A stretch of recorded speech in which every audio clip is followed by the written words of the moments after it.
हाँ जी बच्चों, welcome. Lecture number 16 unit 3 chapter 3। देखो बेटे, ये क्वेश्चन नंबर 16 है, बड़ा ही इंपॉर्टेंट सवाल है। तो आपको इसमें डायरेक्शंस की जरूरत पड़ेगी, है ना। मैग्नेटिक फील्ड दिया हुआ है 3000 गॉस। गॉस की वैल्यू रख दी है 10 की पावर -4 टेस्ला। 3 जीरो चले जाएंगे तो 10 की पावर -1 बचेगा टेस्ला। ये magnetic field positive Z axis की तरफ है। देखो यहां डायग्राम में दिख भी रहा है, ये पॉजिटिव जेड एक्सिस की तरफ है। ठीक है, ये एक्स एक्सिस है और बच्चों वाई और जेड भी आपको दिख ही रही है। ये वाई है, ये जेड एक्सिस है। लेंथ दी हुई है कॉइल की 10 सेंटीमीटर। सेंटीमीटर को मीटर में कन्वर्ट कर लो। ब्रेथ दी है 5 सेंटीमीटर, मीटर में कन्वर्ट कर लो, है ना। करंट दी है 12 एम्पियर। मेनली बेटे इसमें हमें टॉर्क निकालना है। इस केस में 4 केस हैं। तो फर्स्ट केस इस तरह से बना हुआ है बुक में, और कहा जा रहा है टॉर्क की डायरेक्शन भी बताओ और वैल्यू भी बताओ। तो जरा ध्यान से देखो बेटा, अब इंपॉर्टेंट बातें हैं, है ना, जरा केयरफुली देखना आप। देखो बच्चों, टॉर्क का फॉर्मूला क्या होता है बताओ भाई। टॉर्क का फॉर्मूला होता है M vector cross B vector. पहले बताओ, मालूम है। अब टॉर्क की डायरेक्शन निकालने के लिए एक तो एम की डायरेक्शन चाहिए और एक बी की चाहिए। तो अगर मुझे डायरेक्शन ऑफ टाउ निकालना हो तो मुझे सबसे पहले चाहिए डायरेक्शन ऑफ एम। एम का नाम होता है मैग्नेटिक डाइपोल मोमेंट। इसकी डायरेक्शन निकालना हमने सिखाई थी, एक बार में रिपीट कर दे रहे हैं। If we curl our right hand fingers in the direction of current, then thumb will give the direction of dipole moment. If we curl our right hand fingers in the direction of current, then thumb will give the direction of dipole moment.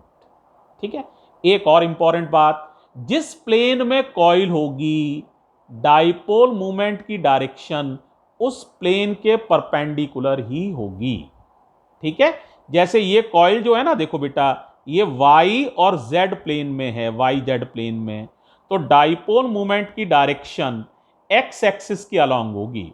अब ये नहीं पता positive X axis है या negative x axis है, ये हमें rule से पता चलेगा, लेकिन होगी एक्स एक्सिस की तरफ ही, या तो ऊपर की तरफ या नीचे की तरफ। एक्स एक्सिस ये है वास्तव में, ये तो या तो होगी स्पैन के अलॉन्ग ऊपर की तरफ या उल्टा नीचे की तरफ।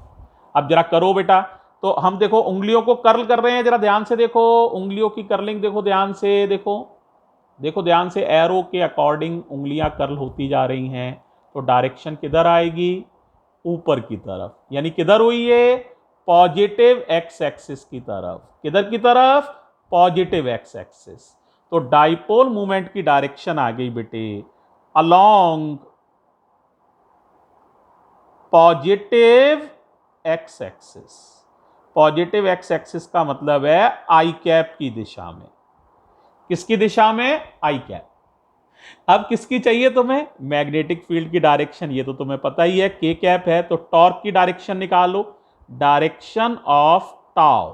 जरा ध्यान से देखना भाई। अब एम क्रॉस बी होती है, तो एम है हमारा पॉजिटिव एक्स एक्सिस यानी आई कैप, और बी है हमारा जेड एक्सिस की तरफ यानी के कैप। अब बताओ, आई क्रॉस के जान रहे हो? आई क्रॉस के होता है जे, वो भी माइनस का, माइनस जे। माइनस जे समझ गए? तो टाउ की डायरेक्शन हो जाएगी अलोंग नेगेटिव वाई एक्सिस। देखो बेटा, रूल सबको, अगर किसी को ना मालूम हो कैसे आता है तो वो समझ सकते हो, एक बार मैं समझा देता हूं। देखो ऐसे लिख लेते हैं, आई जे के। आई लिख लो, फिर जे लिख लो, फिर के लिख लो, एक साइक्लिक ऑर्डर में। आई से चलना है जे की तरफ, जे से चलना है के की तरफ, के से चलना है आई की तरफ। अब आंसर बताना बहुत आसान होता है। आई क्रॉस जे तो आंसर आएगा के, जे क्रॉस के तो आंसर आएगा आई, और अगर इस एरो से उल्टा चलोगे तो माइनस आता है। जैसे यहां देखो, आई क्रॉस के, आई क्रॉस के, देखो उल्टा चलना पड़ेगा, आई से के की तरफ, तो आंसर अब जे नहीं आएगा, माइनस जे आएगा। आई क्रॉस के माइनस जे, और यही होता के क्रॉस आई तो जे आता, तो ये माइनस जे। तो देखो टॉर्क की दिशा तो आसानी से निकाल लोगे। अब इतनी बात क्लियर हो गई। अब निकालना है इसका मैग्नीट्यूड। तो टॉर्क का फॉर्मूला बताओ क्या होता है, M B sine theta. Theta का मतलब है एम वेक्टर और बी वेक्टर के बीच का एंगल। अब बताओ एम किधर था, एम था एक्स एक्सिस की तरफ और बी था जेड एक्सिस की तरफ, तो एंगल आसानी समझा जा सकता है, एक्स एक्सिस और जेड एक्सिस के बीच का एंगल हो जाएगा 90 डिग्री। तो ये हो गया 90, और साइन 90 की वैल्यू होती है 1, है ना, तो ये पूरी वैल्यू हो जाएगी 1।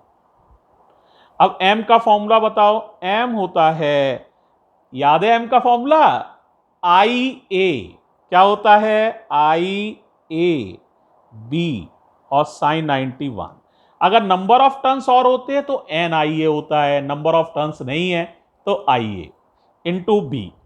अब बताओ बेटा क्या हो जाएगा, एरिया का फॉर्मूला होता है length into breadth into B.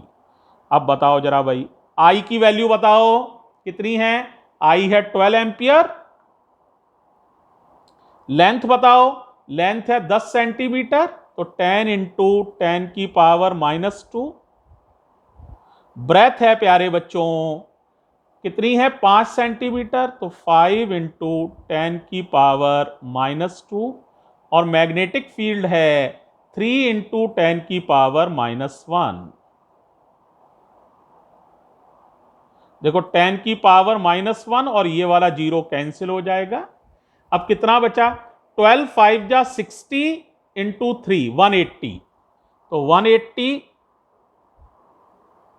Into 10 की पावर -4, या दो पावर यहां से निकाल लो तो यहां डेसिमल आ जाएगा, तो 1.8। अब 10 की पावर रह जाएंगी -2, और यूनिट होती है टॉर्क की न्यूटन मीटर। क्या यूनिट होती है, न्यूटन मीटर। इस तरह से बेटे फर्स्ट पार्ट को तुमने आसानी से समझ लिया है, आ गया समझ में।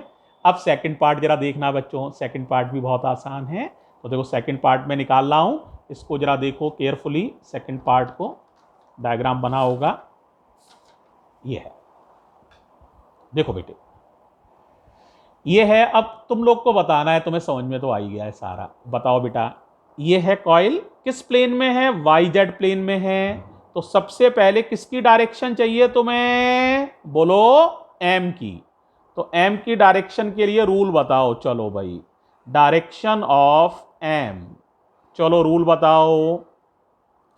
If we curl our right hand fingers in the direction of current, then thumb will indicate the direction of dipole moment।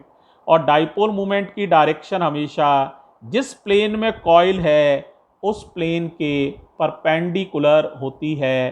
तो वाई जेड प्लेन में ये कॉइल है, तो जो डाइपोल मोमेंट आएगा वो एक्स एक्सिस के अलोंग आएगा, या तो ऊपर या नीचे।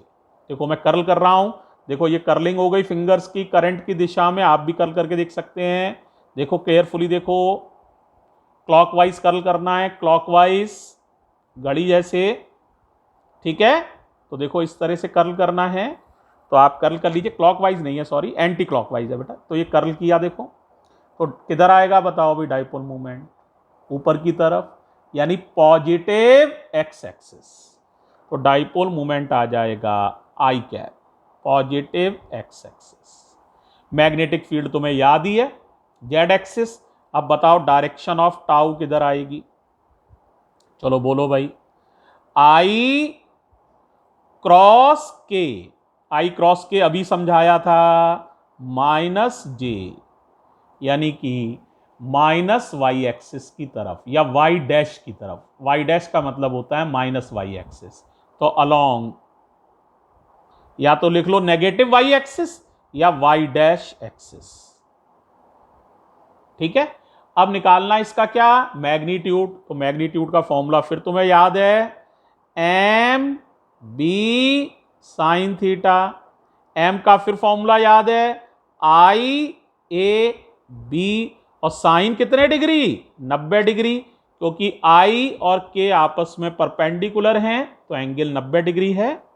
एरिया का फिर फॉर्मूला याद है, लेंथ इनटू ब्रेथ, और इसकी सॉल्विंग अभी की थी, 1.8 into 10⁻⁻² newton metre along negative Y axis. तो बेटा ये आंसर बिल्कुल वही आया है जो कि फर्स्ट पार्ट में आंसर था। तो फर्स्ट पार्ट का आंसर और सेकंड पार्ट का आंसर सेम है। अब बात कर रहे हैं थर्ड पार्ट की, ठीक है। तो देखो अगली वीडियो में थर्ड और फोर्थ पार्ट को समझना है तुम्हें, तो एक वीडियो और भेज रहे हैं, यहां तक समझ लो अच्छे से। तो थर्ड में हम बता रहे हैं अगली वीडियो में थर्ड पार्ट को।